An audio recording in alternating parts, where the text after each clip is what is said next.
വേദിയിലും സദസ്സിലുമുള്ള ബഹുമാന്യ വ്യക്തിത്വം, കേരളം ഒത്തിരി കാര്യങ്ങളിൽ മുന്നിട്ട് നിൽക്കുന്നു എന്ന കാര്യത്തിൽ നമുക്കെല്ലാവർക്കും അറിയാം. കേരളത്തിൻ്റെ മാറ്റത്തിന് വഴിതെളിച്ചത് നമ്മുടെ ഗ്രാമങ്ങളിലൊക്കെ പരന്നു കിടക്കുന്ന ഗ്രന്ഥശാലകളും അതിൻ്റെ പ്രവർത്തനങ്ങളും അതിനോടൊപ്പം അതിൽ പ്രവർത്തിക്കുന്ന ഒത്തിരി ജനങ്ങളുടെയും ഇടപെടലുകൾ മൂലമാണെന്ന് നമുക്കെല്ലാവർക്കും അറിയാം. കേരളത്തിലെ എല്ലാ പഞ്ചായത്തുകളിലും അവരുടെ വാർഡുകളിലും ഗ്രന്ഥശാലകൾ സ്ഥാപിക്കണം എന്ന ലക്ഷ്യത്തോടുകൂടി people mission for social education എന്ന പ്രോഗ്രാമിൻ്റെ കൺവീനറായിട്ടുള്ള ശ്രീ ശിവദാസൻ എംപിയുടെ നേതൃത്വത്തിൽ നമ്മുടെ കേരളത്തിലുടനീളം എല്ലാ വാർഡുകളിലും ഗ്രന്ഥശാലകൾ സ്ഥാപിക്കാനും അതിൻ്റെ പ്രഖ്യാപനവുമായി മുന്നോട്ട് പോവുകയാണ്. അതിൻ്റെ ഭാഗമായിട്ടാണ് നമ്മുടെ പാട്യം പഞ്ചായത്തിലെ എല്ലാ വാർഡുകളിലും ഗ്രന്ഥശാലകൾ വന്നു കഴിഞ്ഞു. അതിൻ്റെ പ്രഖ്യാപനവും അതോടനുബന്ധിച്ച് നടത്തുന്ന പ്രവർത്തനങ്ങളുമാണ് ഇവിടെ സംഘടിപ്പിച്ചിട്ടുള്ളത്. ഈ പരിപാടി ഉദ്ഘാടനം ചെയ്യുന്നത് ലോകത്ത് തന്നെ അറിയപ്പെടുന്ന മാധ്യമ പ്രവർത്തകനും മനുഷ്യാവകാശ പ്രവർത്തകനും ഒക്കെ ആയിട്ടുള്ള ബഹുമാന്യ വ്യക്തിത്വമായിട്ടുള്ള ഈ സായിനാഥാണ്. ഇവിടെ എത്തിച്ചേർന്നിട്ടുണ്ട്. അതുപോലെ തന്നെ ഈ പഞ്ചായത്തിൻ്റെ വിവിധ വാർഡുകളിൽ നിന്ന് എത്തിച്ചേർന്ന, അതുപോലെ ഈ പഞ്ചായത്തിൻ്റെ സാരഥ്യം വഹിക്കുന്ന എൻവിൻ ഷിനിജ ഒക്കെ ഇവിടെ എത്തിച്ചേർന്നിട്ടുണ്ട്. ഈ പരിപാടിയിൽ അധ്യക്ഷം വഹിക്കുന്നത് നമ്മുടെ ഗ്രാമപഞ്ചായത്തിൻ്റെ അധ്യക്ഷ ശ്രീ എൻ വി ഷിനിജയാണ്. അദ്ദേഹത്തെ എൻ വി ഷിനിജയെ വളരെ സന്തോഷത്തോടുകൂടി ബഹുമാനത്തോടുകൂടി ഈ പരിപാടിയിലേക്ക് സ്വാഗതം ചെയ്യാം. ഈ പരിപാടിയിൽ നമ്മുടെ പ്രഖ്യാപനം നടത്തുന്നത് സോഷ്യൽ മിഷന്റെ ഭാഗമായി പ്രവർത്തിക്കുന്ന നമ്മുടെ രാജ്യസഭാംഗമായ Shri V Sivadasan M P ആണ്. സമ്പൂർണ്ണ ഗ്രന്ഥശാല പ്രഖ്യാപനം നടത്തുന്നത് അദ്ദേഹമാണ്. അദ്ദേഹത്തെ വളരെ സന്തോഷത്തോടുകൂടി നിങ്ങൾക്ക് വേണ്ടി, നമ്മുടെ ഗ്രാമപഞ്ചായത്തിന് വേണ്ടി വളരെ സന്തോഷത്തോടുകൂടി സ്വാഗതം ചെയ്യാം. ഈ പരിപാടി ഉദ്ഘാടനം ചെയ്യുന്ന നേരത്തെ സൂചിപ്പിച്ചതുപോലെ ലോകം അറിയപ്പെടുന്ന മാധ്യമ പ്രവർത്തകനായ മനുഷ്യാവകാശ പ്രവർത്തകനുമായ ശ്രീ സായിനാഥാണ്. ഈ സായിനാഥിനെ വളരെ സന്തോഷത്തോടുകൂടി നമ്മുടെ ഗ്രാമപഞ്ചായത്തിന് വേണ്ടി, നിങ്ങൾക്ക് വേണ്ടി, എല്ലാ ഗ്രന്ഥശാലകൾക്കും വേണ്ടി വളരെ സന്തോഷത്തോടുകൂടി സ്വാഗതം ചെയ്യാം. മറ്റൊന്ന്, പാട്യം പഞ്ചായത്തിലെ എല്ലാ ഗ്രന്ഥശാലകളും പ്രതിനിധികളും ഒക്കെ എത്തിച്ചേർന്നുണ്ട്. പുതുതായി ആരംഭിക്കുന്ന നമ്മുടെ പഴയകാല പാട്യം പഞ്ചായത്തിൻ്റെ സാരഥിയായിട്ടുള്ള ശ്രീ ശ്രീധരൻ മാസ്റ്ററുടെ, കെ പി ശ്രീധരൻ മാസ്റ്ററുടെ നാമധേയത്തിൽ ചീരാറ്റയിൽ അടുത്തായി ഉദ്ഘാടനം ചെയ്യപ്പെട്ട വായനശാലയ്ക്ക് പുസ്തകം നൽകുന്നത് ഒരു ചടങ്ങ് കൂടിയുണ്ട്. അത് പുസ്തകം നൽകുന്ന പഞ്ചായത്തിൻ്റെ നേതൃത്വത്തിലുള്ള പഞ്ചായത്ത് സമിതിയാണ്. ആ പഞ്ചായത്ത് സമിതി 50,000 രൂപയുടെ പുസ്തകങ്ങൾ കെ പി ശ്രീധരൻ മാസ്റ്റർ സ്മാരക വായനശാലയ്ക്ക് വേണ്ടി നൽകുന്നുണ്ട്. അത് നൽകുന്നത് നമ്മുടെ നാട്ടുകാരനും നമ്മുടെ കുട്ടിയോടിയുടെ അഭിമാനവുമായ ശ്രീ, അതുപോലെ തന്നെ റെഡ്കോ ചെയർമാനായ ഗ്രാമീണ ഖാദി ബോർഡ് വൈസ് ചെയർമാനായ ശ്രീ പി ജയരാട്ടനാണ്. ജയരാട്ടനെ വളരെ സന്തോഷത്തോടു കൂടി ഈ പരിപാടിയിലേക്ക് സ്വാഗതം ചെയ്യാണ്. അതുപോലെ തന്നെ പാർട്ടിയുടെ നേതാവും റെയ്ഡ്കോ ചെയർമാനുമായ ശ്രീ എം സുരേന്ദ്രൻ ഈ വേദിയിലുണ്ട്. എം സുരേന്ദ്രനെയും ഈ കോട്ടിയോടിയുടെ പ്രത്യേകിച്ച് ഈ പാർട്ടിൻ്റെ വയോജന സുസ്ഥിര രേഖ കൈമാറുന്നത്, അതിന് പ്രകാശനം നടത്തുന്നത് എം സുരേന്ദ്രനാണ്. എംഎസിനെയും ഈ പരിപാടിയിലേക്ക് വളരെ സന്തോഷത്തോടുകൂടി സ്വാഗതം ചെയ്യുകയാണ്. കൂടാതെ നമ്മുടെ ലൈബ്രറി കൗൺസിലിൻ്റെ ജില്ലാ പ്രസിഡന്റ് ശ്രീ മുകുന്ദൻ മഠത്തിൽ ഈ പരിപാടിയിൽ സംബന്ധിക്കുന്നുണ്ട്. ശ്രീ മുകുന്ദൻ മഠത്തിനെയും വളരെ സന്തോഷത്തോടുകൂടി സ്വാഗതം ചെയ്യാം.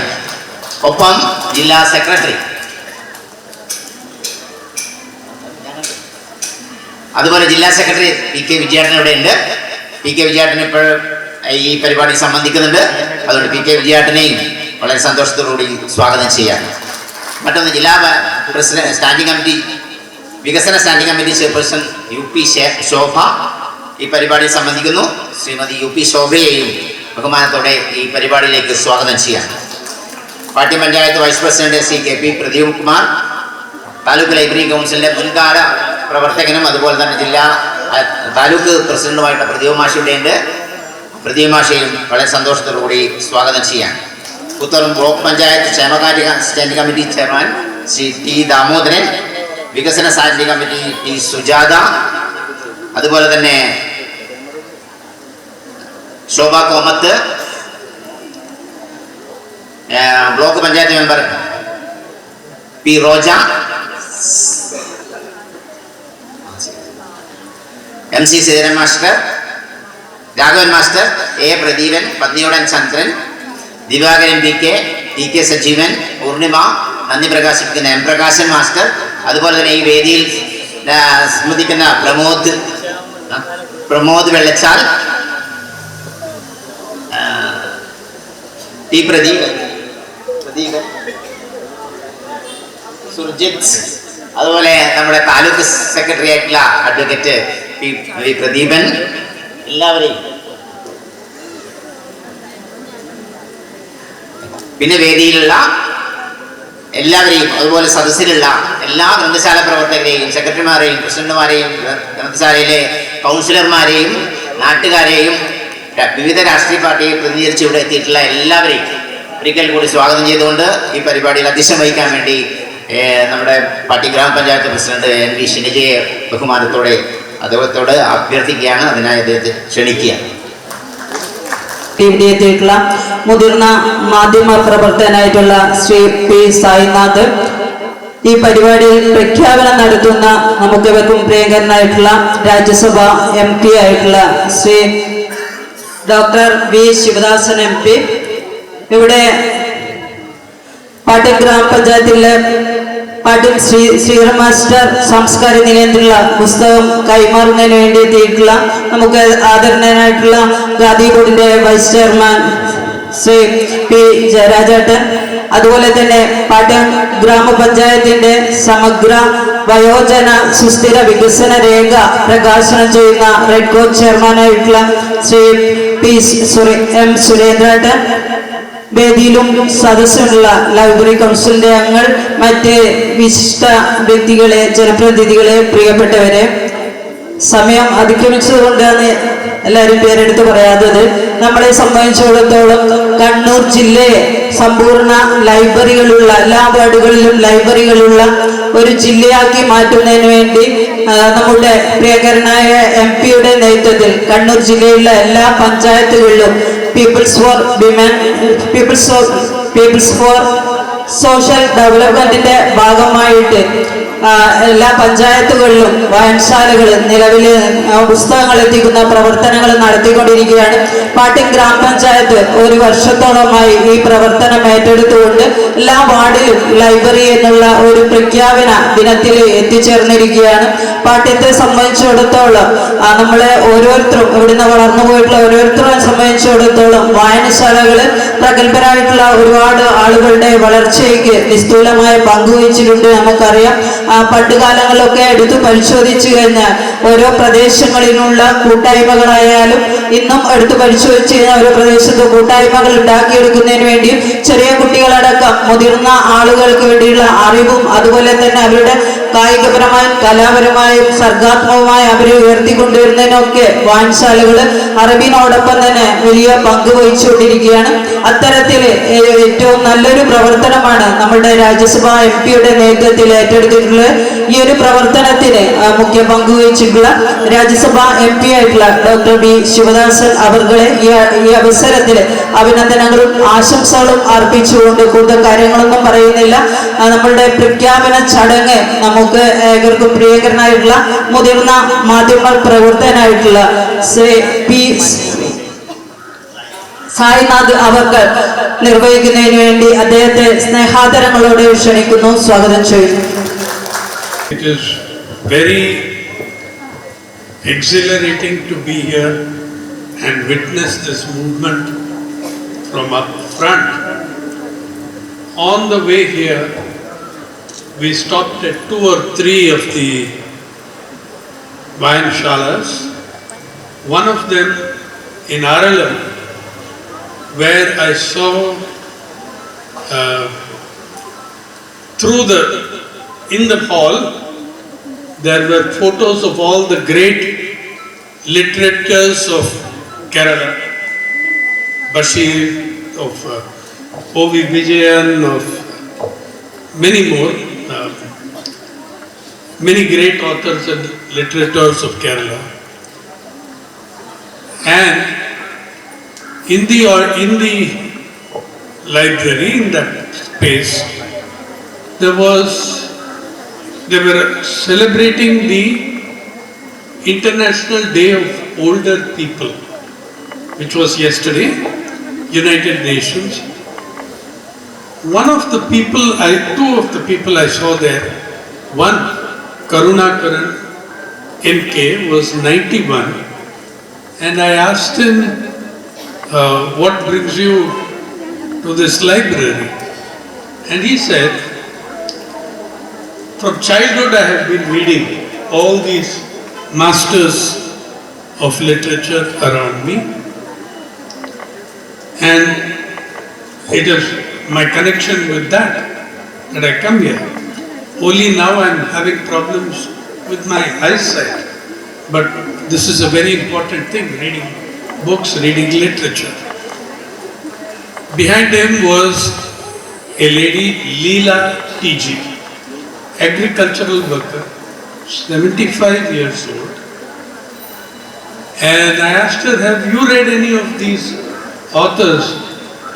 And she said she had read Bashir, she had Wickham, and she had read very serious top authors. And the library was a place, they both said, where all these works of literature are collected.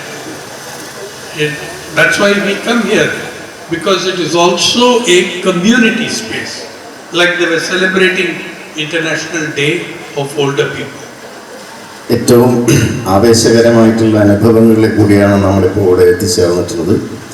ഇവിടെ വരുന്നതിന് തൊട്ട് മുമ്പ് ഞങ്ങൾ ആറളത്തൊരു library സന്ദർശിക്കുകയുണ്ടായി. അവിടെ library നിറയെ കേരളത്തിലെ ഏറ്റവും പ്രശസ്തരായിട്ടുള്ള, കേരളത്തിന് പുറത്തുള്ള എഴുത്തുകാരുടെയും മഹാത്മാക്കളുടെയും ചിത്രങ്ങൾ നിരത്തി വെച്ചിരുന്നു. അവിടെ വെച്ചിട്ട് 91 വയസ്സുള്ള കരുണാകരൻ എന്ന് പറയുന്ന ഒരാളെ കണ്ടു. അദ്ദേഹം അത്രയും നാൾ സജീവമായ വായനയിലൂടെ ആ ലൈബ്രറി ഉപയോഗിച്ചിട്ടുള്ള ആളാണ്. കണ്ണിന് സർജറി ചെയ്തതിന് ശേഷമാണ് അദ്ദേഹത്തിൻ്റെ വായന അവിടെ കുറഞ്ഞത്.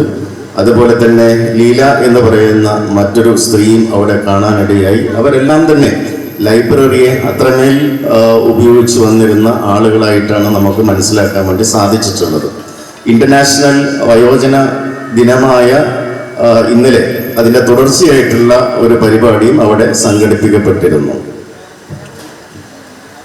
Where else in the country could I have seen this? Where else in the country could I have experienced this? In fact, yesterday I learned that Kannur district, which had 800 libraries 2 years ago, now with the movement, with everything else, affiliated libraries 200 more, and another 200 or 250 with the movement. It means that I do not believe there is any district, any city, big city in the country which has 1,400 libraries. That is mind-boggling. ഇവിടെ 800 library ഉണ്ടായിരുന്ന സ്ഥലത്ത് നിന്ന് പിന്നീട് അഫിലിയേറ്റഡും അല്ലാത്തതുമായ ഒരുപാട് ലൈബ്രറികൾ ഇവിടെ പുതുതായിട്ട് വന്നതായിട്ട് മനസ്സിലാക്കുന്നു. ലോകത്ത് ഒരുപക്ഷെ ഇവിടെയല്ലാതെ മറ്റെവിടെയാണ് ഇങ്ങനെയുള്ള ഇത്തരം പ്രസ്ഥാനങ്ങൾ ഉണ്ടാവുക എന്നുള്ളത് ഞാൻ പറയാൻ ആഗ്രഹിക്കുന്നു. The next stop was at this library, the Gandhi Smarak Memorial Gyanshala. This itself was in an area serving 2 Adivasi hamlets. The next stop in Virakot That library itself is run by the Adivasi community. ഞങ്ങൾ വരുന്ന സ്ഥലത്ത് ആറളത്ത് ആദിവാസികൾ താമസിക്കുന്ന സ്ഥലം അവിടെയാണ് ആ library ഉണ്ടായിരുന്നതെങ്കിൽ പിന്നീട് വിളക്കോടേക്ക് വന്നപ്പോൾ മനസ്സിലാക്കിയിട്ടുള്ള ഏറ്റവും പ്രധാനപ്പെട്ട കാര്യം അവിടുത്തെ ലൈബ്രറി നടത്തുന്നത് തന്നെ ഒരു ലൈബ്രറിനായിട്ട് വർക്ക് ചെയ്യുന്ന ഒരു ആദിവാസി പെൺകുട്ടിയാണ് എന്നുള്ള യാഥാർത്ഥ്യമാണ് കാണാൻ സാധിച്ചത്. There the librarian is a 23-year-old Adivasi girl, Needu. Neethu എന്ന് പറയുന്ന 23 വയസ്സുള്ള ഒരു ആദിവാസി പെൺകുട്ടിയായിരുന്നു ആ ലൈബ്രറിനായിട്ട് അവിടെ ഉണ്ടായിരുന്നത്. Also in all of them a number of children are going to the libraries.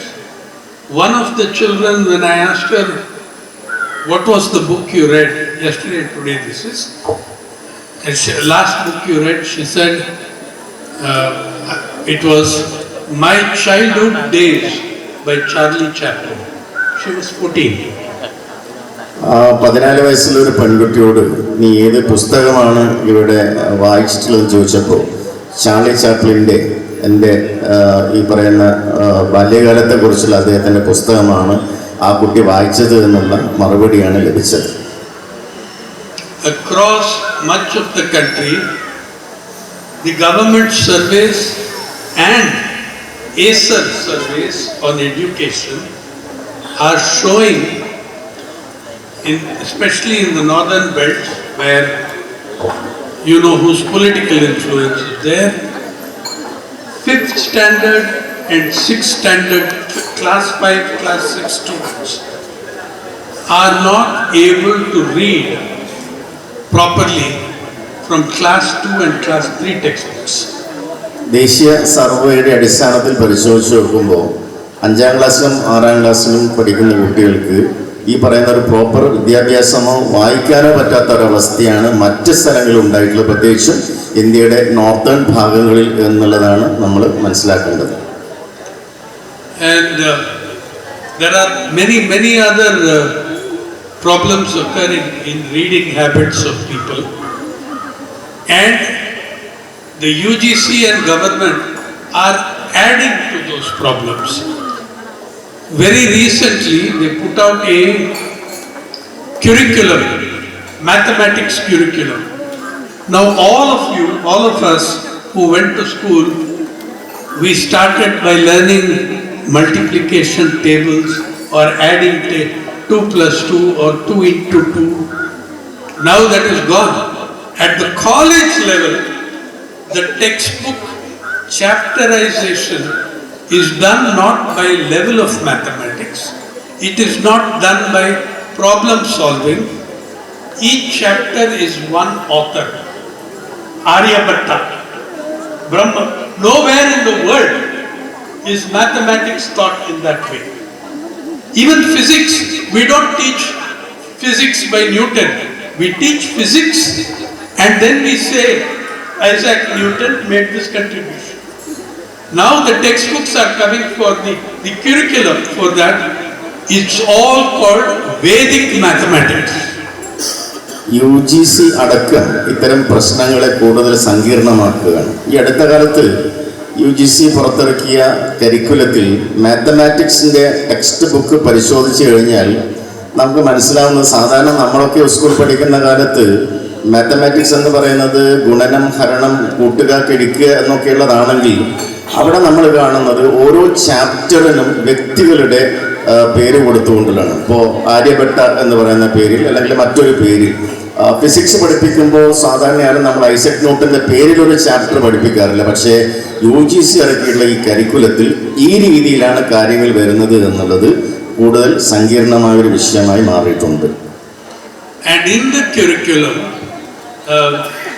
they've given a bibliography. Now they have withdrawn that because in the bibliography, somebody who didn't know anything about mathematics, what do these fellows know anyway? They have tried to use internet and write bibliography, what books to be read. And some of those books which they have cited do not exist. It is taken from ChatGPT.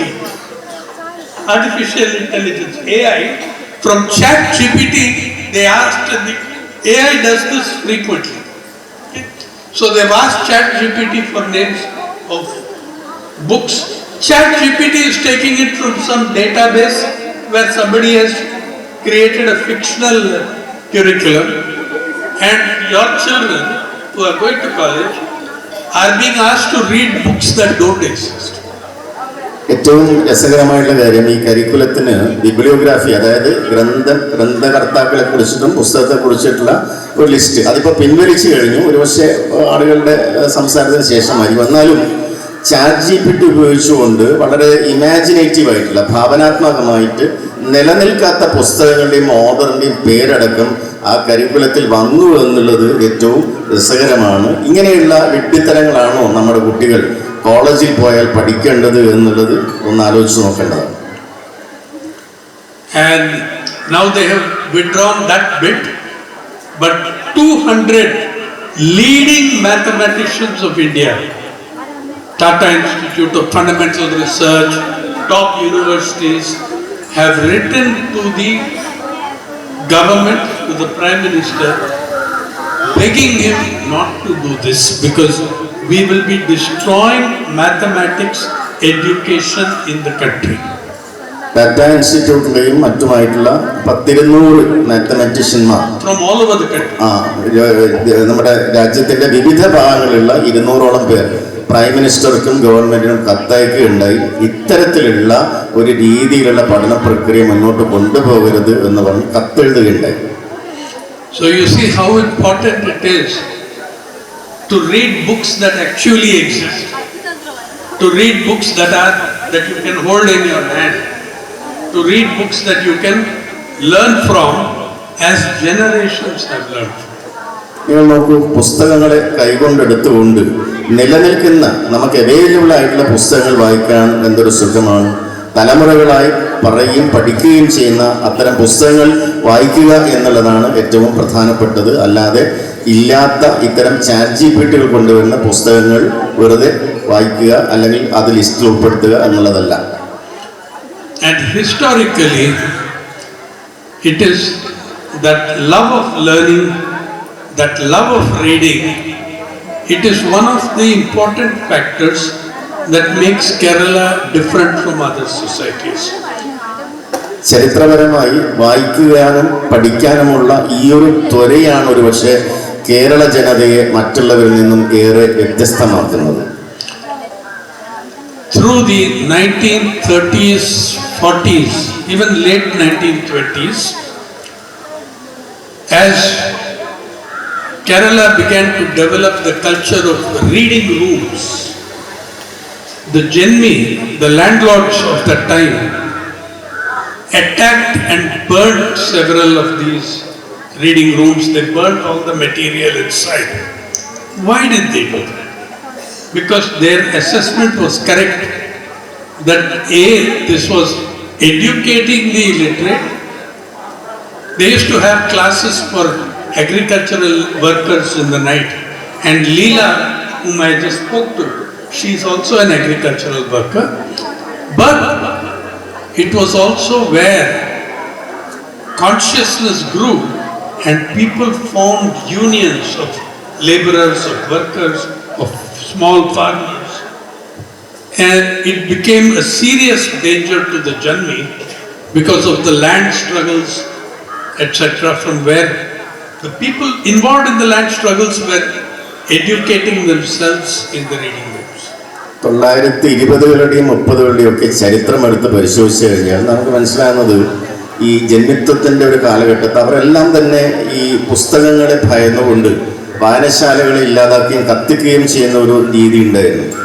ഒരുപക്ഷെ ആലോചിച്ച് നോക്കി കഴിഞ്ഞാൽ അവർ ചെയ്തത് അവരുടെ point of view ശരിയാന്ന് തോന്നും. കാരണം എന്താ, ഈ വായനശാലകൾ ഉണ്ടാകുമ്പോൾ അവിടെ തൊഴിലാളികൾ വന്നു ചേരും, അവിടെ ചർച്ചകൾ ഉണ്ടാകും, അവർക്ക് സാമൂഹ്യ ബോധം ഉണ്ടാവും, രാഷ്ട്രീയ ബോധം ഉണ്ടാവും. അത് ജന്മിയെ എപ്പോഴും അസ്വസ്ഥതപ്പെടുത്തിയിരുന്നു എന്നുള്ളത് കൊണ്ടാണ് ആ കാലത്ത് പുസ്തകങ്ങളും പുസ്തകശാലകളും അവർ കത്തിച്ചുകൊണ്ടിരുന്നത്.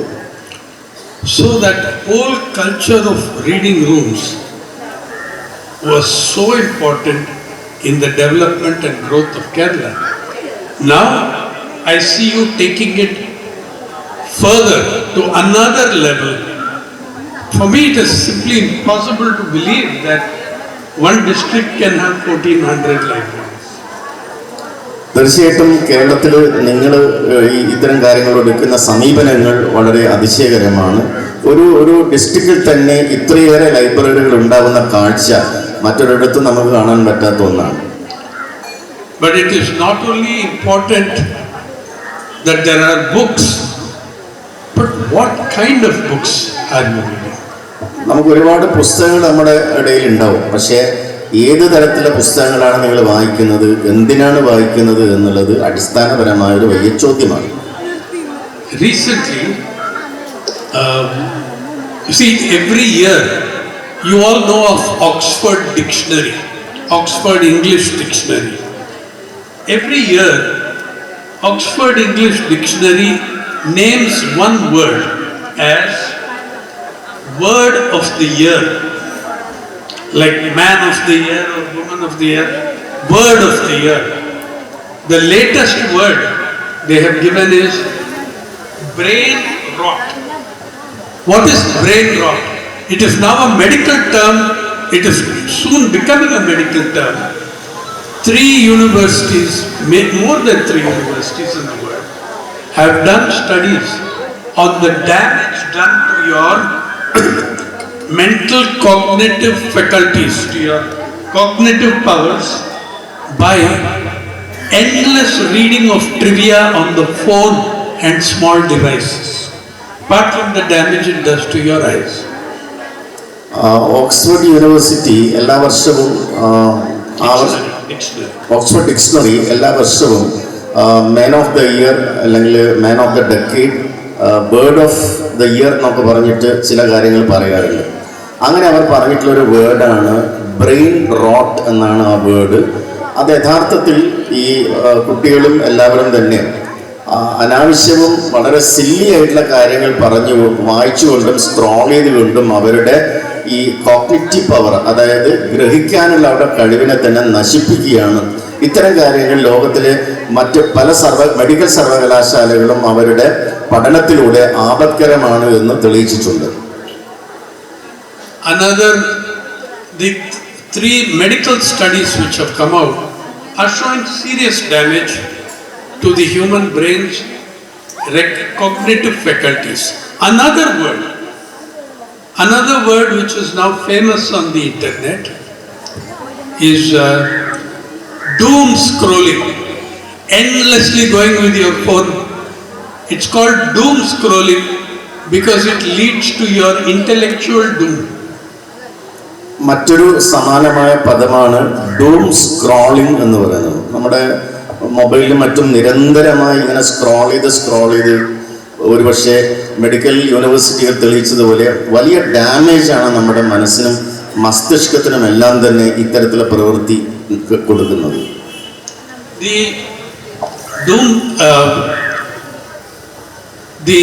I am not suggesting that you should not read on the phone or the internet. That is not my point. I myself run a website.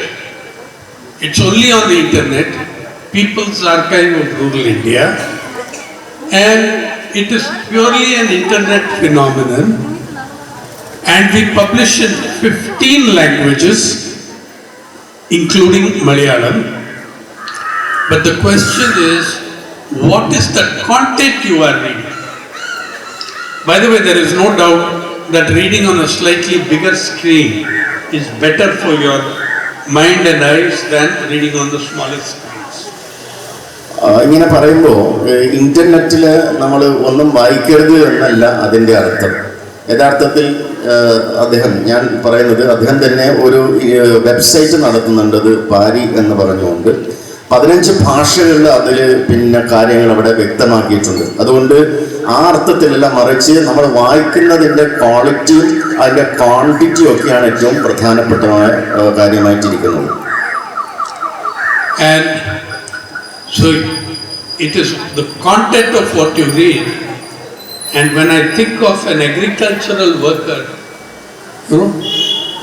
telling me she has read Bashir, It is an entirely different universe. ഒരുപക്ഷെ ഒരു ഗ്രാമീണ തൊഴിലാളിയായിട്ടൊരു സ്ത്രീ ഞാൻ ബഷീറിനെ വായിക്കുന്നു അല്ലെ മറ്റൊരാളെ വായിക്കുന്നു എന്ന് പറയുമ്പോൾ അത് അവിശ്വസനീയമായിട്ടുള്ള വളരെ വ്യത്യസ്തമായിട്ടുള്ള ഒരു അനുഭവമാണ്. She also cited M.T. Vasudevan Nair. മാത്രമല്ല M.T. വാസുദേവൻ നായരുടെ പുസ്തകത്തിൽ നിന്നും ഉള്ള കാര്യങ്ങൾ അവർ സംസാരിക്കുകയുണ്ടായി. And so her mental cognitive faculties are still in such good shape at age 75. 75 വയസ്സിലും ആ സ്ത്രീയുടെ കാര്യങ്ങൾ ഗ്രഹിക്കാനുള്ള ഒരു കഴിവ് ഇപ്പോഴും സജീവമായി നിലനിൽക്കുന്നത് ഇത്തരത്തിലുള്ള വായനയുടെ ഫലമാണ്.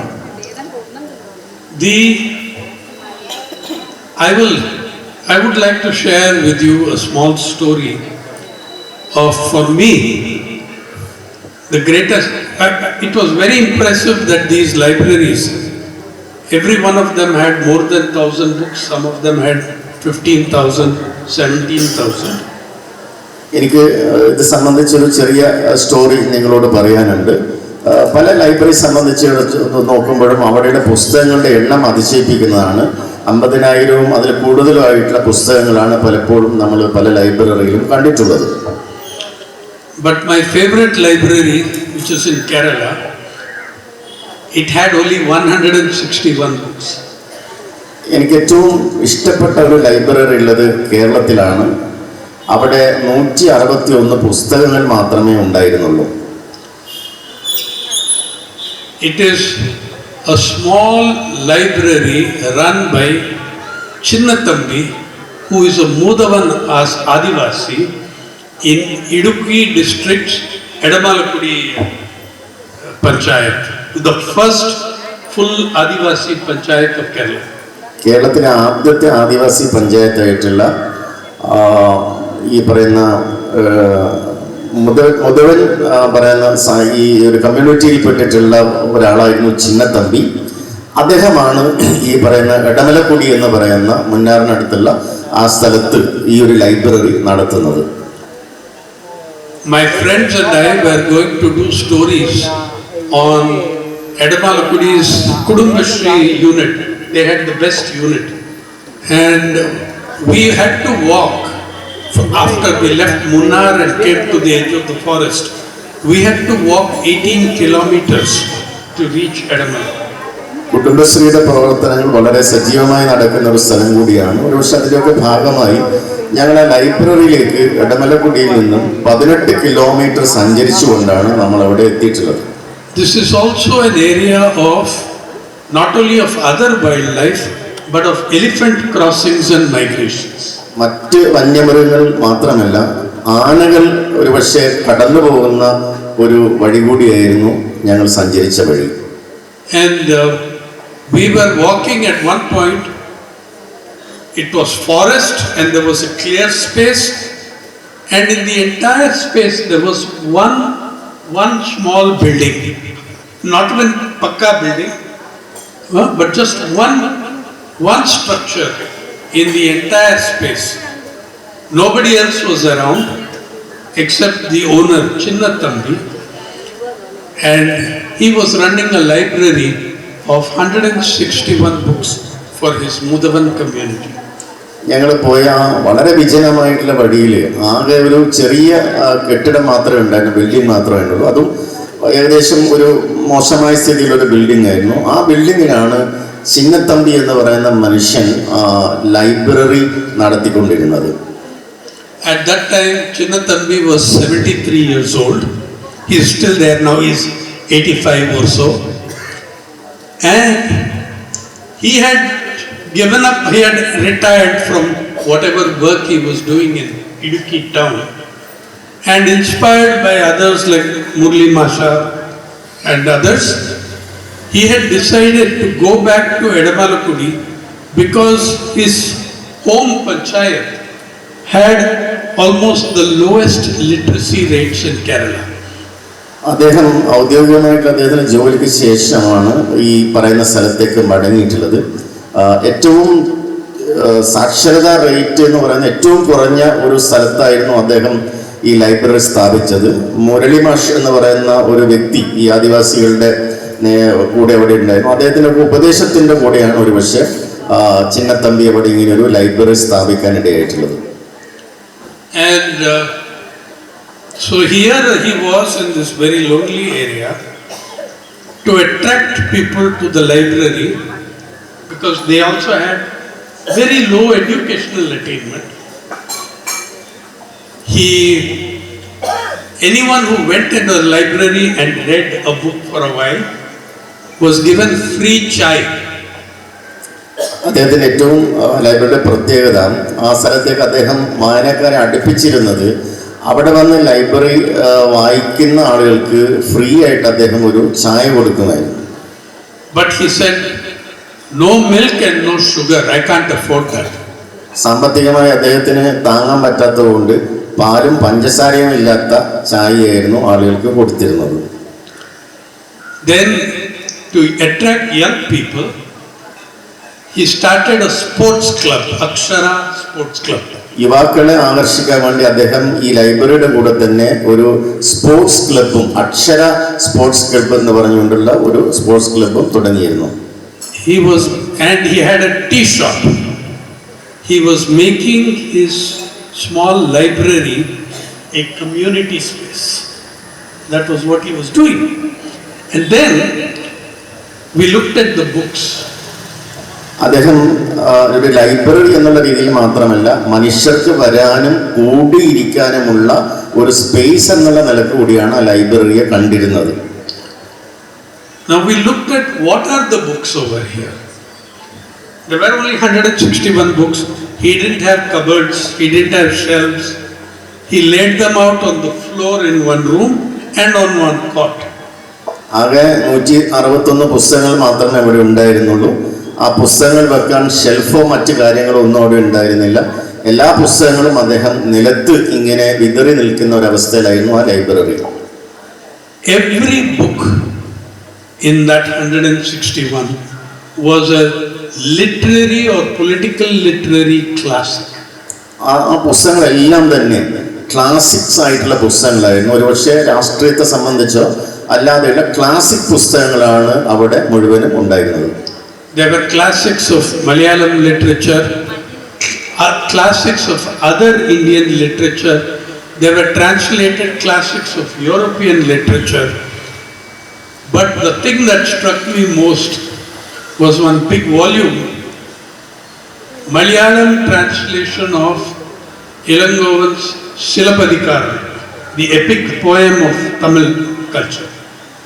ആ പുസ്തക ശേഖരത്തിൽ കേരളത്തിലെ മലയാളത്തിലെ ക്ലാസിക്സ് മാത്രമല്ല, ഇന്ത്യയിലതും യൂറോപ്പിലതുമായിട്ടുള്ള പല പല ക്ലാസിക്സ് പുസ്തകങ്ങളും ഉണ്ടായിരുന്നു. പക്ഷേ മാർക്സിസ്റ്റ് ലിറ്ററേച്ചർ, മാർക്സിസ്റ്റ് സാഹിത്യവും കൂടെ അവിടെ ഉണ്ടായിരുന്നു. പക്ഷെ എന്നെ ഏറെ ആകർഷിച്ച മറ്റൊരു കാര്യം ഇളങ്കോവന്റെ ചിലപ്പതികാരം എന്ന് പറയുന്നത്, പക്ഷെ തമിഴ് സംസ്കാരത്തെ അടയാളപ്പെടുത്തിയ ഇളങ്കോവന്റെ ചിലപ്പതികാരം എന്നുള്ള പുസ്തകത്തിന്റെ മലയാള വിവർത്തനം ആ പുസ്തകങ്ങൾക്കിടയിൽ ഉണ്ടായിരുന്നു. So we asked him, Chinnathambi, who will come to read Silapadikaram? Who will come to read such serious classics in your Edamalkudi?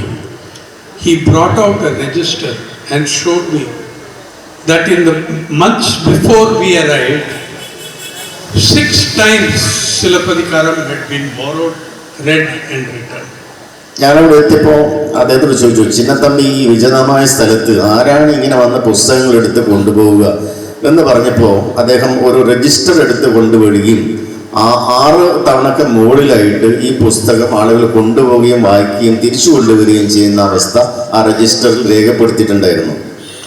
And at that moment, of his 161 books, 37 books were in circulation. ആ സമയത്ത് 161 പുസ്തകങ്ങളിൽ 37 പുസ്തകങ്ങൾ സർക്കുലേഷനിലായിരുന്നു. എന്ന് വെച്ചാൽ ആളുകൾ വായിക്കാൻ കൊണ്ടുപോയിട്ടുള്ള അവസ്ഥയിലായിരുന്നു. And this was in Kerala's lowest literacy rate area, lowest educational attainment area. നിങ്ങൾ കാണേണ്ടത് ഇത് സംഭവിച്ചിട്ടുള്ളത് കേരളത്തിൽ ഏറ്റവും വിദ്യാഭ്യാസ നിലവാരം കുറഞ്ഞിട്ടുള്ള, സാക്ഷരതാ നിലവാരം കുറഞ്ഞിട്ടുള്ള ഒരു സ്ഥലത്താണ് ഇത് സംഭവിച്ചത് എന്നുള്ളതാണ് നമ്മൾ കാണേണ്ടത്. To have people learn to read to educate themselves, enlighten themselves. Chinnathambi built a library of books, but he built a larger culture of, community around it, a community space. വിദ്യാഭ്യാസം കൊടുക്കുക വേണ്ടി മാത്രമല്ല, ആ സാക്ഷരത കുറഞ്ഞ ഒരു സ്ഥലത്തിൽ ഒരു കമ്മ്യൂണിറ്റി സ്പേസ് ഉണ്ടാക്കുക, മനുഷ്യർക്ക് വരാനും ഇരിക്കാനും സംസാരിക്കാനും വർത്തമാനം പറയാനുള്ള ഒരു കമ്മ്യൂണിറ്റി സ്പേസ് ഉണ്ടാക്കുക എന്നുള്ളത് കൂടിയായിരുന്നു ചിന്നത്തമ്പിയുടെ ഉദ്ദേശം. Soon after we published that article on Pari, we got emails and letters from librarian associations all over the world. Oxford University Association of Librarians, from United States, from MIT, we got from the chief librarian. And all of them wanted to send books to Chinnathambi. But within Kerala itself, because I think Madhyamam and others republished the article, people started sending books. Within 2 months, 161 book library had become 1200 book library. We remember that these were public contributions, not from institutions. People read the story of Chinnathambi, admired what he did, and they were sending hundreds of books. Everyone was sending 2 books, 3 books. Finally, my friend, the journalist K.S. Shaji, and 4 others, they did that same walk, carrying a big cupboard for him, so that the books would have a cupboard. But we had to tell people, now you stop sending books, there is no more space inside this hut to have books. So you stop sending books. But for me, this is my favorite library. Everything about it. Library space as books, library space as a community space, library movement, library effort as idealism, a library getting 90% of its books on public donations from individuals. What greater story of library could I have? And I'm saying today, it seems to me that there are going to be many Chinnatambis in Kannur. ചിന്നത്തമ്പിയുടെ ഈ ഒരു story പുറത്തേക്ക് വന്നപ്പോൾ കേരളത്തിൽ നിന്ന് മാത്രമല്ല, ഇപ്പോൾ Oxford library association, അതുപോലെ ഈ US, ഇവിടെ നിന്നെല്ലാം തന്നെ പുസ്തകങ്ങൾ ഡൊണേറ്റ് ചെയ്യാനുള്ള ഒരു വലിയ താല്പര്യം പ്രകടിപ്പിക്കുകയുണ്ടായി. അങ്ങനെ 161 പുസ്തകങ്ങൾ മാത്രമുണ്ടായിരുന്ന ചിന്നത്തമ്പിയുടെ ലൈബ്രറി 1000-ൽ പരം പുസ്തകങ്ങളായിട്ട് അത് മാറുകയും അവസാനം അത് പുസ്തകങ്ങൾ വെക്കാൻ കബേർഡ് ഇല്ലാത്ത അല്ലെങ്കിൽ അലമാരകളില്ലാത്ത പ്രശ്നം വന്നു.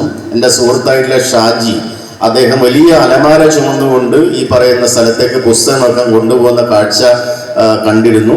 എന്തായാലും ഞാൻ മനസ്സിലാക്കുന്നത് ആ സ്ഥലം മാനവികതയുടെ, മനുഷ്യത്വത്തിൻ്റെ വലിയ ഊട്ടുപുരകളായിട്ടാണ് അവിടെ മാറിയിട്ടുള്ളത് എന്നുള്ളതാണ്. ഇതിൽ പരം മറ്റെന്താണ് ഒരു ലൈബ്രറിയെ സംബന്ധിച്ച് നമുക്ക് പറയാൻ വേണ്ടി സാധിക്കുക? You know, all authoritarian regimes, all fascist regimes, all regimes, anti-people regimes have targeted books and libraries throughout history.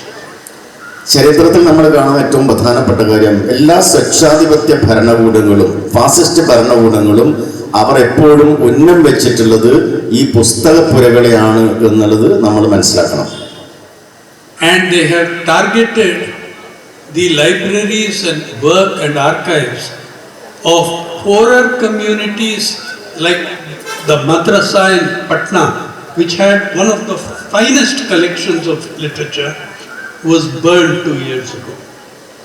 ഇവരെപ്പോഴും മുന്നിൽ വെക്കുന്നത് ഇത്തരത്തിലുള്ള ഒരുപക്ഷെ ന്യൂനപക്ഷങ്ങളിലൊക്കെ വരുന്ന അത്തരം കമ്മ്യൂണിറ്റിയുടെ പുസ്തകങ്ങൾ. പാട്നയിലെ മദ്രസയുമായി ബന്ധപ്പെട്ടുകൊണ്ട് അവിടെ വലിയ ഗംഭീരമായിട്ടുള്ളൊരു പുസ്തക കളക്ഷൻ ഉണ്ടായിരുന്നു. പക്ഷെ അത് കത്തിക്കുന്ന അവസ്ഥയിലാണ് കാര്യങ്ങൾ പോയത് എന്നുള്ളതാണ്.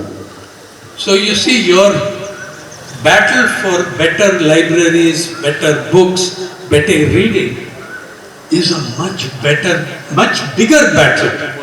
It's not only about books. It is very much about books and learning. But it is a struggle for equality, equity, for a larger democratic space in us. പുസ്തകങ്ങൾക്ക് വേണ്ടി നിങ്ങൾ നടത്തുന്ന അല്ലെങ്കിൽ ലൈബ്രറീസിന് വേണ്ടി നിങ്ങൾ നടത്തുന്ന ഈ ഒരു ബാറ്റിൽ, ഈ യുദ്ധം ചെറിയൊരു യുദ്ധമല്ല, ഒരു വലിയ യുദ്ധമാണ്. യഥാർത്ഥത്തിൽ മനുഷ്യന്റെ സമത്വത്തിനും സമതക്കും സമഭാവനക്കും വേണ്ടിയുള്ള ഒരു വേദി ഒരുക്കാനുള്ള ഒരു ശ്രമം കൂടിയാണ് ഇത് എന്നുള്ളതാണ് നമ്മൾ കാണേണ്ടത്. So I congratulate you all once again on this movement of a library in every ward, and I think it will be an achievement without parallel anywhere in the world. Thank you. ലോകത്ത് സമാനതകളോ ഇല്ലാത്ത തരത്തിൽ ഒരു വാർഡിൽ ഒരു library എന്ന തരത്തിൽ നിങ്ങൾ നടത്തുന്ന ഈ പ്രവർത്തനങ്ങൾ മറ്റ് മാതൃക ലോകത്തില്ല. ഇതിന്റെ ഭാഗമായി ഞാൻ എല്ലാവരെയും ഞാൻ കൺഗ്രാറ്റുലേറ്റ് ചെയ്യുന്നു. നന്ദി, നമസ്കാരം. ഇന്ത്യ കണ്ട അത്യുജ്വലനായ പത്രപ്രവർത്തകൻ, സമാനതകളില്ലാത്ത പേര് പി സായിനാഥ്, പാട്യമെന്ന ഈ ഗ്രാമത്തിൽ വലിയ സംഭാവനകൾ കേരളത്തിൻ്റെ സാമൂഹ്യ രാഷ്ട്രീയ മണ്ഡലത്തിൽ നൽകിയിട്ടുള്ള ഈ ഗ്രാമത്തിൽ വന്ന് നമ്മളോട് സംസാരിച്ചു എന്നുള്ളത് നമുക്ക് വലിയ സന്തോഷം ഉണ്ടാക്കുന്ന കാര്യമാണ്. നമ്മൾ വലിയ ഒരു ലക്ഷ്യവുമായിട്ട് പോവുകയാണ്. ആ ലക്ഷ്യം എന്നുള്ളത് എല്ലാ വാർഡിലും വായനശാല എന്നുള്ളതാണ്. എല്ലാ വാർഡിലും ലൈബ്രറി എന്നല്ല, എല്ലാ വാർഡിലും വായനശാല എന്നാണ് നമ്മൾ പറഞ്ഞുകൊണ്ടേയിരിക്കുന്നത്. വായനശാല എന്ന പദത്തിന് വിശാലമായൊരു അർത്ഥം കാണുന്നവരാണ് നാം. ലൈബ്രറി എന്ന പദത്തെക്കാൾ നമുക്കത് ഹൃദയത്തിൽ നിന്ന് വരുന്ന ഒരു പദമാണ്. വായനശാല എന്നത് നാം കേട്ടുപരിചരിച്ച പദമാണ്. അത് കേവലം പുസ്തകങ്ങൾ സൂക്ഷിച്ചു വെക്കുന്ന ഒരു ഇടമായിട്ടല്ല നാം കാണുന്നത്. വായനശാല എന്ന പദത്തിന് ഇംഗ്ലീഷിലെ റീഡിംഗ് റൂം എന്നുള്ളതിൻ്റെ പര്യായവുമല്ല നാം നൽകുന്നത്. മറിച്ച് വായനശാല എന്നുള്ളത് നമ്മളുടെ സാമൂഹ്യ രാഷ്ട്രീയ പ്രവർത്തനത്തിൻ്റെ എല്ലാ അർത്ഥത്തിലുമുള്ള അതിവിശാലമായ അർത്ഥം കാണുന്ന ഒരു കേന്ദ്രമാണ്. അത് സാമൂഹ്യ കേന്ദ്രമാണ്. ആ സാമൂഹ്യ കേന്ദ്രം എന്ന നിലയിൽ വായനശാലയെ കണ്ട് അതിനെ വികസിപ്പിക്കാൻ വേണ്ടി നാം നടത്തുന്ന ശ്രമങ്ങൾ ഒരു മഹാസമരമാണ്. ആ സമരം നമുക്ക് ഇനിയും മുന്നോട്ട് കൊണ്ടുപോകാൻ കഴിയണം. വായനശാലകൾ ആരംഭിച്ചു എന്നിടത്തല്ല, ആ വായനശാലകൾ എങ്ങനെയായിരിക്കണം എന്നുള്ളതിലേക്കാണ് നാം പോകുന്നത്. വായനശാലകൾ എല്ലാ ജാതിയിലും പെട്ടവർക്ക്, എല്ലാ മതത്തിലും പെട്ടവർക്ക്, കക്ഷി രാഷ്ട്രീയത്തിന്റെ അതിർവരമ്പുകളില്ലാതെ എല്ലാവർക്കും കടന്നു വരാൻ പറ്റുന്ന ഇടമായി നമ്മൾ അതിനെ രൂപപ്പെടുത്തുകയാണ്. വായനശാലകൾ എന്നുള്ളത് ഒരു നാട്ടിലെ ഏറ്റവും ചെറിയ കെട്ടിടമായി നിൽക്കേണ്ടുന്ന, ഏറ്റവും ചെറിയ ഒരിടമായി നിൽക്കേണ്ടുന്ന ഒന്നല്ലെന്ന് നാം കാണുകയാണ്. ഏതെങ്കിലും ഒരു പ്രത്യേക ജാതിക്കാർക്ക് അല്ലെങ്കിൽ ഏതെങ്കിലും ഒരു പ്രത്യേക മതക്കാർക്ക് മാത്രം പ്രവേശിക്കാൻ പറ്റുന്ന, അവരുടെ മാത്രം ഒത്തുചേരലിന്റെ ഇടമായിട്ടുള്ള കെട്ടിടങ്ങൾ വലിയ കെട്ടിടങ്ങളായി നിൽക്കുകയും എന്നാൽ എല്ലാ ജാതിയിലും എല്ലാ മതത്തിലും എല്ലാ കക്ഷി രാഷ്ട്രീയ ഭേദങ്ങൾക്കപ്പുറത്ത് എല്ലാ മനുഷ്യർക്കും കയറി ചെല്ലേണ്ടുന്ന വായനശാലകൾ വളരെ ചെറുതായി നിൽക്കുകയും ചെയ്യുന്ന വർത്തമാനത്തിൽ നാം പറയുകയാണ്, ഒരു വാർഡിലെ ഏറ്റവും പ്രധാനപ്പെട്ട കേന്ദ്രം എല്ലാ ജാതിയിലും മതത്തിലും പെട്ടവർക്ക്, എല്ലാ കക്ഷി രാഷ്ട്രീയത്തിലും പെട്ടവർക്ക് ഒന്നിച്ചു ചേരാൻ പറ്റുന്ന വായനശാലയായിരിക്കണം. ഏതെങ്കിലും ജാതിക്കാരുടെയോ മതക്കാരുടെയോ കേന്ദ്രങ്ങളല്ല, മറിച്ച് സർവ മതസ്ഥരുടെയും കേന്ദ്രങ്ങളായിരിക്കണം ഏറ്റവും വിശാലമായ ഇടങ്ങളെന്ന് നാം കാണുകയാണ്. ആ അർത്ഥത്തിൽ കണ്ണൂർ ജില്ലയിലെ എല്ലാ വാർഡുകളിലും വായനശാല സ്ഥാപിക്കുന്നതിന് വേണ്ടി നാം നടത്തുന്ന പ്രവർത്തനം തുടങ്ങാം. നാട്ടിലൊരു വായനശാല എന്ന നമ്മുടെ മുദ്രാവാക്യം അത് ഈ നാട് ഏറ്റെടുത്തു കഴിഞ്ഞു. ഇന്ന് കണ്ണൂർ ജില്ലയിലെ 81 തദ്ദേശ സ്വയംഭരണ സ്ഥാപനങ്ങളിൽ 49 തദ്ദേശ സ്വയംഭരണ സ്ഥാപനങ്ങൾ എല്ലാ വാർഡിലും വായനശാലയുള്ള തദ്ദേശ സ്വയംഭരണ സ്ഥാപനങ്ങളായി മാറുകയാണ്. എന്നാൽ ചരിത്രപരമായ പല കാരണങ്ങളാൽ ചിലയിടങ്ങളിൽ വായനശാലകൾ ആരംഭിക്കാൻ കഴിഞ്ഞിട്ടില്ല. കണ്ണൂർ ജില്ലയുടെ ഒരു പൊതുചിത്രം നിങ്ങൾ നോക്കുക. ഇവിടെ പി ജയരാജേട്ടനും എം സുരേന്ദ്രേട്ടനും ഉൾപ്പെടെയുള്ള സാമൂഹ്യ രാഷ്ട്രീയ രംഗത്തെ പ്രമുഖർ ഇരിക്കുന്നുണ്ട് എന്നുള്ളതുകൊണ്ട് ആ ഒരു കാര്യം മാത്രം പറഞ്ഞ് ഞാൻ അവസാനിപ്പിക്കാം. അത് കണ്ണൂർ ജില്ലയുടെ 2 ഭാഗങ്ങളെ കുറിച്ചാണ്. ഒന്ന്, നാം കാസർഗോഡ് നിന്ന് കണ്ണൂർ ജില്ലയിലേക്ക് പ്രവേശിച്ചാൽ, ആ കണ്ണൂർ ജില്ലയിലേക്ക് പ്രവേശിക്കുമ്പോൾ ആദ്യം കരിവള്ളൂർ പേരളം പഞ്ചായത്തിലേക്ക് വരികയാണ്. ആ കരിവള്ളൂർ പേരളം പഞ്ചായത്തിന്റെ തുടക്കത്തിൽ തന്നെ നാം വായനശാലകൾ കാണുകയാണ്. അവിടെ നെഹ്റുവിന്റെ പേരിൽ, ഗാന്ധിജിയുടെ പേരിൽ, കസ്തൂർബാ ഗാന്ധിയുടെ പേരിൽ കാര്യവള്ളൂർ രക്തസാക്ഷികളുടെ പേരിൽ, AVയുടെ പേരിൽ, തെറ്റിക്കണ്ണന്റെയും കിനേരി കുഞ്ഞമ്പൂവിന്റെ പേരിൽ വായനശാലകൾ ഇന്ന് നിൽക്കുകയാണ്. പയ്യന്നൂരിലേക്ക് വരുമ്പോൾ വായനശാലകളാൽ സമൃദ്ധമായ ഇടങ്ങൾ നമുക്ക് കാണാൻ കഴിയും. ചെറുതാഴത്തേക്ക് കയറുമ്പോൾ ഒരു വാർഡിൽ തന്നെ 2 വായനശാലകൾ, 2 ഏക്കറിലധികം ഭൂമിയുള്ള, കളിസ്ഥലമുള്ള, സ്വന്തമായി ഷോപ്പിംഗ് കോംപ്ലക്സ് ഉണ്ടെന്ന് പറയാൻ പറ്റുന്ന, എയർ കണ്ടീഷൻ ചെയ്തിട്ടുള്ള മീറ്റിംഗ് റൂമുള്ള വായനശാലകൾ നമുക്ക് കാണാൻ കഴിയുകയാണ്. അത് കണ്ണപുരത്തേക്ക് കയറുമ്പോൾ, ചെറുതാഴത്തേക്ക്, കുഞ്ഞിമംഗലത്തേക്ക് പോകുമ്പോൾ അവിടങ്ങളിലെല്ലാം വായനശാലകളുടെ സമൃദ്ധി നമുക്ക് അനുഭവിക്കാൻ കഴിയുന്നു. അത് ആന്തൂർ നഗരസഭയിലേക്ക് എത്തുമ്പോൾ 27 വാർഡുകളിൽ 40 വായനശാലകളുള്ള ആന്തൂരിനെ നാം കാണുകയാണ്.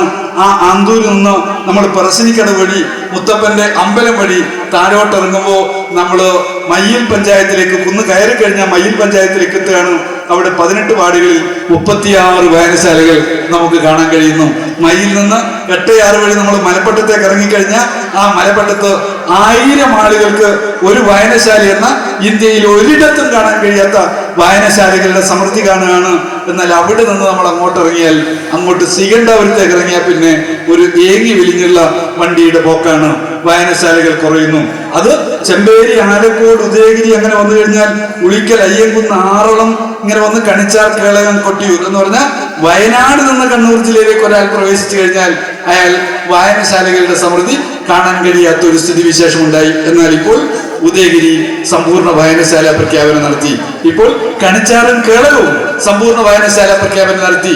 കേരളത്തിൽ ഏറ്റവും കൂടുതൽ ആദിവാസി പുനരധിവാസത്തിലൂടെ ആദിവാസികൾ വസിക്കുന്ന ആറളം പഞ്ചായത്ത് ഏറ്റവും മികച്ച നിലയിൽ അവർ സമ്പൂർണ്ണ വായനശാല പ്രഖ്യാപനം നടത്തി. ആ അനുഭവം കൂടിയാണ് സായിനാഥ് ഇവിടെ വിശദീകരിച്ചത്. അവിടെ ആറളത്ത് 2 വായനശാലകൾ ഉണ്ടായിടത്ത് നിന്ന് അവർ വായനശാലകളുടെ എണ്ണം വർദ്ധിപ്പിച്ചു എന്നുള്ളത് മാത്രമല്ല, 7 വായനശാലകൾക്ക് സ്വന്തമായ കെട്ടിടം ഉണ്ടാക്കി കൊടുത്തു എന്നുള്ളത് ആറളത്തിന്റെ നേട്ടാണ്. നാം ഈ യാത്രയിൽ പോകുമ്പോൾ നമുക്ക് വീണ്ടും ഒരു കാഴ്ച കാണാണ്. ഇന്ന് വയനാട് നിന്ന് ഇറങ്ങിക്കഴിഞ്ഞാൽ ബോയ്സ് ടൗൺ വഴി വന്നു കഴിഞ്ഞാൽ അമ്പായത്തോട് വായനശാലയില്ല. എന്നാൽ വലിയ ആരാധനാലയങ്ങൾ നമുക്ക് കാണാൻ കഴിയുന്നു. മറ്റ് ജാതി സംഘടനകളുടെ കെട്ടിടങ്ങൾ കാണാൻ കഴിയുന്നു. വായനശാലകളില്ലാത്ത പ്രതലത്തിൽ കൂടി നാം യാത്ര ചെയ്യേണ്ടി വരുന്നു. പ്രിയപ്പെട്ടവരെ, നാം ഒരു മുദ്രാവാക്യം മുന്നോട്ട് വെക്കുകയാണ്. അത് നാട് ഏറ്റെടുത്തു കഴിഞ്ഞതാണ്. എല്ലാ വാർഡിലും വായനശാല എന്നുള്ളത് 49 പഞ്ചായത്തിൽ നിന്നോ 81 തദ്ദേശ സ്വയംഭരണ സ്ഥാപനത്തിലേക്ക് എന്നുള്ള ഈ യാത്ര ഈ വർഷം തന്നെ പൂർത്തീകരിക്കാൻ കഴിയുമോ എന്നുള്ള അന്വേഷണത്തിന് പാട്യത്തിന്റെ മണ്ണിൽ നിന്ന് വലിയ പിന്തുണ വേണം. പാട്യം പഞ്ചായത്ത് മാതൃകയായി, നല്ല മികച്ച മാതൃകയായി പാട്യം പഞ്ചായത്ത് ഭരണസമിതി വലിയ പിന്തുണയാണ് ഈ പ്രവർത്തനങ്ങൾക്ക് തന്നിട്ടുള്ളത്. അതിനൊപ്പം ഇവിടെയുള്ള ഈ നാട്, ഈ കണ്ണൂരിന്, കേരളത്തിന് സംഭാവന ചെയ്തിട്ടുള്ള ജയരാജേട്ടൻ ഉൾപ്പെടെയുള്ള ആളുകളുടെ പിന്തുണ, ഇടപെടലുകൾ, അതെല്ലാം ഈ മഹനീയമായിട്ടുള്ള മുദ്രാവാക്യത്തിലും പ്രവർത്തനത്തിലും കരുത്തായി മാറി ഒത്തുചേർന്ന് നമുക്ക് കണ്ണൂർ ജില്ലയെന്ന നമ്മുടെ ജില്ലയെ ഈ കേരളത്തിൽ, ഇന്ത്യയിൽ ഏറ്റവും കൂടുതൽ ലൈബ്രറി സാന്ദ്രതയുള്ള ജില്ലയാക്കി മാറ്റി തീർക്കാൻ കഴിയണമെന്നുള്ള അഭ്യർത്ഥനയാണ്. കണ്ണൂർ ജില്ല സംഘർഷത്തിന്റെ ജില്ലയാണെന്ന് വരുത്തി തീർക്കാൻ ശ്രമിക്കുന്ന ആളുകളോട് കണ്ണൂർ ജില്ല വായനശാലയുടെ, വിജ്ഞാനത്തിന്റെ ജില്ലയാണെന്ന് പ്രഖ്യാപിക്കുകയാണ് നാം ഇതിലൂടെ ചെയ്യുന്നതെന്ന് മാത്രം ഓർമ്മപ്പെടുത്തി പാട്യം പഞ്ചായത്തിനെ സമ്പൂർണ്ണ വായനശാല പഞ്ചായത്തായി പ്രഖ്യാപിച്ചുകൊണ്ട് ഞാൻ എന്റെ വാക്കുകൾ ഉപസംഹരിക്കുന്നു. നന്ദി, നമസ്കാരം. Thank you doctor.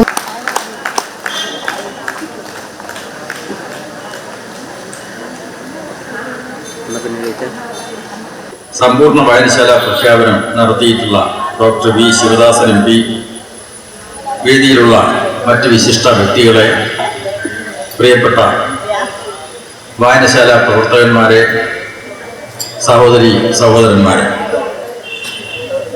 Pattiam panchayat സമ്പൂർണ്ണ വായനശാലയുള്ള ഒരു പഞ്ചായത്തായി മാറിയിരിക്കുകയാണ്.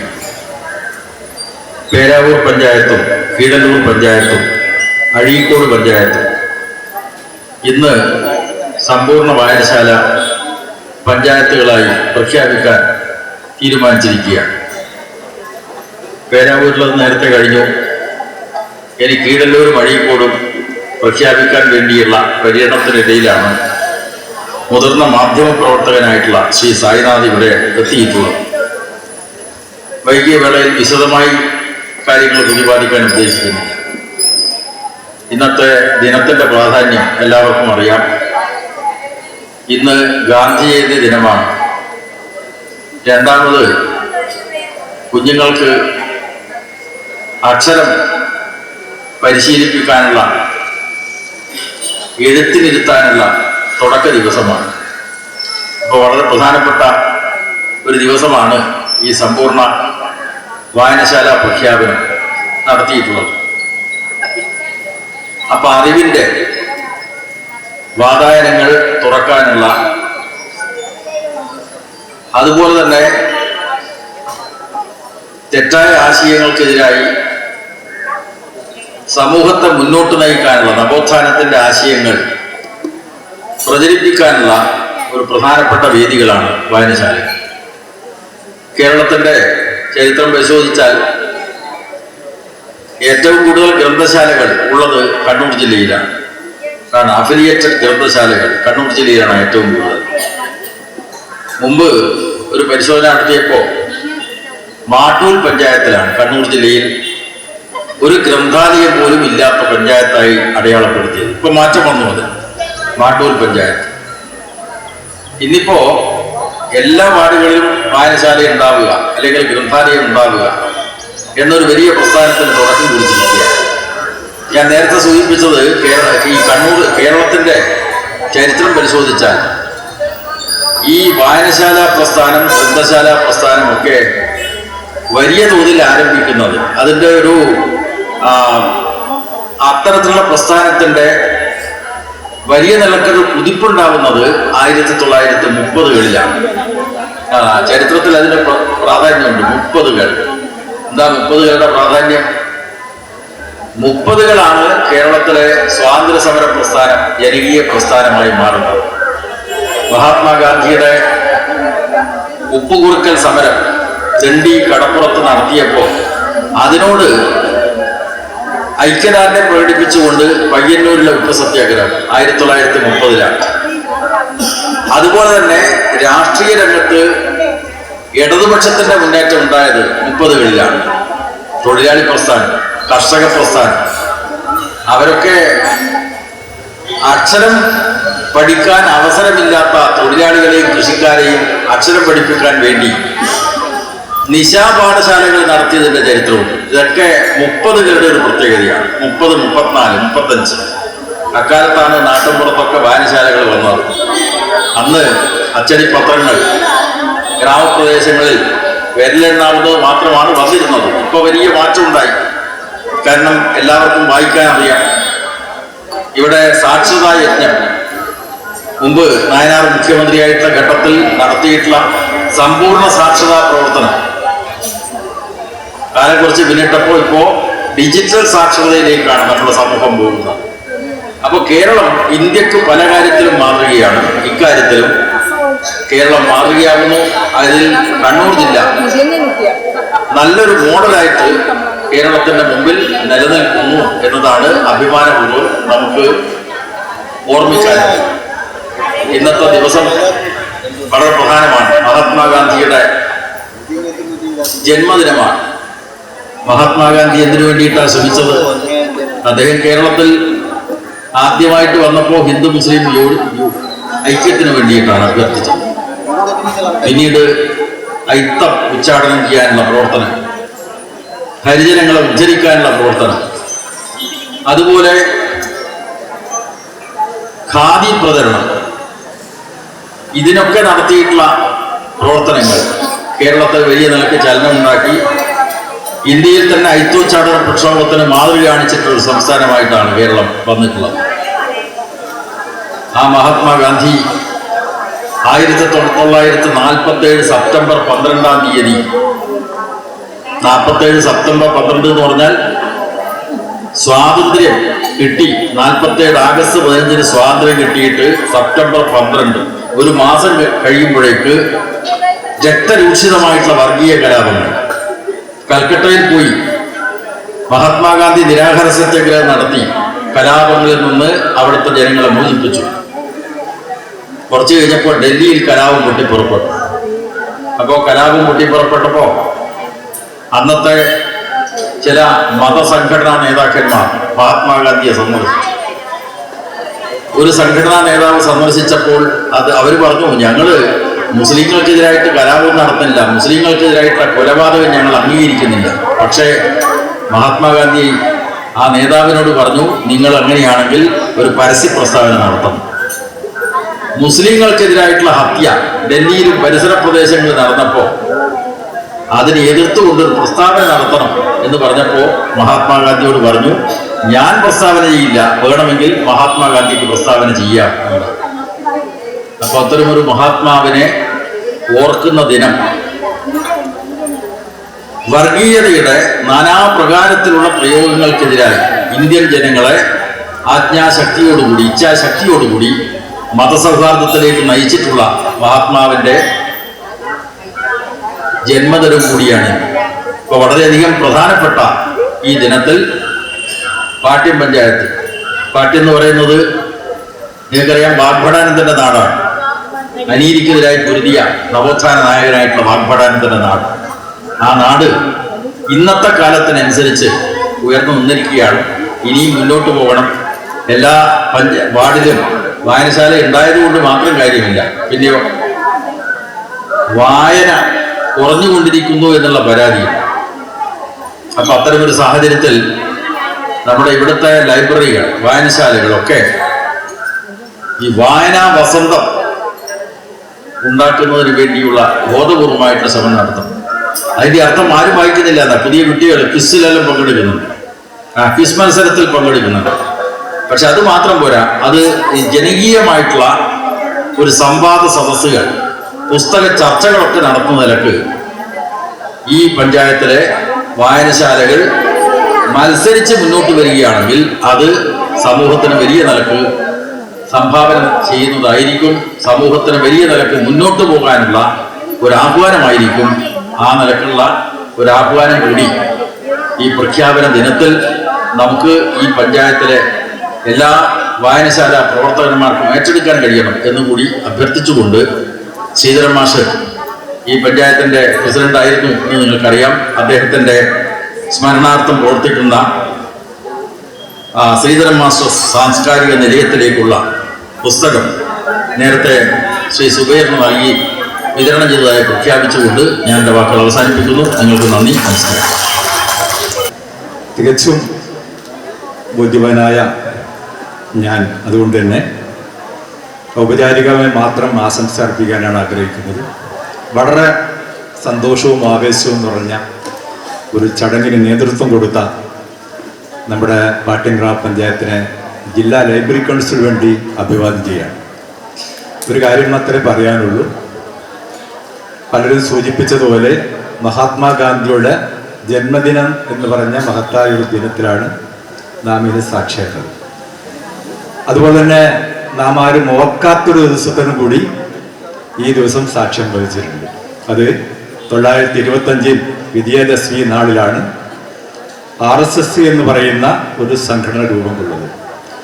പക്ഷെ മഹാത്മാഗാന്ധി വെളിച്ചത്തിന് വേണ്ടി ഒരു തിരി തെളിയിക്കുമ്പോൾ 925 ദശമി ദിനത്തിൽ നമ്മുടെ അറിവിൻ്റെ ദിവസമാണെങ്കിലും മൺചെരാതികൾ കെടുത്തിക്കൊണ്ട് ഇരുട്ടിൽ നിന്ന് ഇരുട്ടിലേക്ക് കൊണ്ടുപോകാനുള്ള ഇതിൻ്റെ തുടക്കമാണ്.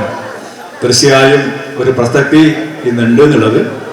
കേരളം, പ്രത്യേകിച്ച് കണ്ണൂർ, ഈ അന്ധകാര യുഗത്തിനെതിരെ സൂര്യ വെളിച്ചം പോലെ മുന്നേറിക്കൊണ്ടിരിക്കുന്ന ഒരു കാഴ്ച, ഒരുപാട് ആശങ്കയുടെ പെരുമഴ പെയ്യുന്ന ഈ കാലത്ത് വളരെ ശുഭകരമായ ഒരു കാഴ്ചയാണ്. പ്രതീക്ഷാ നിർഭരമായ ഒരു അനുഭവമാണ് എന്ന് മാത്രം പറഞ്ഞുകൊണ്ട് ഒരിക്കൽ കൂടി ജില്ലാ ലൈബ്രറി കൗൺസിലിന്റെ അഭിവാദ്യം അർപ്പിക്കുന്നു. നമസ്കാരം. തീരും സദസ്സിലുമുള്ള വിശിഷ്ട വ്യക്തിത്വങ്ങളെ, പാട്യം ഗ്രാമപഞ്ചായത്തിൻ്റെ എല്ലാ വാർഡുകളിലും വായനശാല, സമ്പൂർണ്ണ വായനശാല എന്ന ആശയത്തിന് ഒരുപാട് ആശംസകൾ അർപ്പിക്കുന്നു. അതുപോലെ ഈ ചടങ്ങിന് എല്ലാവിധ ആശംസകളും അർപ്പിച്ചുകൊണ്ട് നിർത്തുന്നു. നമസ്കാരം. പി സായിനാഥ് സാർ, അതുപോലെ രാജ്യസഭ MP ശ്രീ ശിവദാസൻ സാർ, മുകുന്ദൻ മഠത്തിൽ സാർ, വേദിയിലും സാസിലുള്ള പ്രിയപ്പെട്ടവരെ എല്ലാവർക്കും നമസ്കാരം.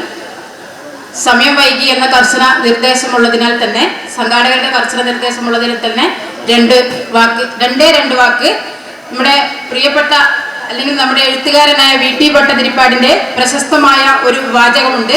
അതായത്, വിശ്വാസം കൈവിളക്കാണെങ്കിൽ വിജ്ഞാനം ഊന്നുവടിയാണ് എന്ന അദ്ദേഹത്തിന്റെ പ്രശസ്തമായ വാചകം നമ്മളൊന്ന് പരത്തി ചിന്തിച്ചാൽ വിശ്വാസം നഷ്ടപ്പെടുന്നിടത്ത് വിജ്ഞാനം നമുക്ക് കരുതലാകുമെന്നത് മാത്രം നിങ്ങളെ ഓർമ്മിപ്പിച്ചുകൊണ്ട് ഏതൊരു പ്രദേശത്തിന്റെ സാംസ്കാരികത അവിടുത്തെ സ്കൂളിലും അതുപോലെ വായനശാലകളിലും നിക്ഷിപ്തമാണെന്ന് മാത്രം ഓർമ്മിച്ചുകൊണ്ട് ഈ ചടങ്ങിന് എല്ലാവിധ ആശംസകളും നേരുന്നു. നന്ദി, നമസ്കാരം. നന്ദി രേഖപ്പെടുത്തുന്നതിന് പാട്യം ഗ്രാമപഞ്ചായത്ത് തല ഗ്രന്ഥശാല നേതൃസമിതി കൺവീനർ ശ്രീ എം പ്രകാശൻ അവരെ ക്ഷണിക്കുന്നു. പ്രബുദ്ധ സദസ്സിന് നമസ്കാരം. ചരിത്ര കേരളത്തിൻ്റെ നവോത്ഥാന യാത്രയിൽ തിലകം ചാർത്തിയ ഒരു അസുലഭ നിമിഷമാണിത്. ഈ അസുലഭ നിമിഷത്തിന് സാക്ഷ്യമേകിയ പ്രിയപ്പെട്ടവർക്ക് നമസ്കാരം. ഈ മഹത്തായ ചടങ്ങിൽ അധ്യക്ഷം വഹിച്ച പാട്യം ഗ്രാമപഞ്ചായത്ത് പ്രസിഡന്റ് NB ഷിരിജ, പാട്യം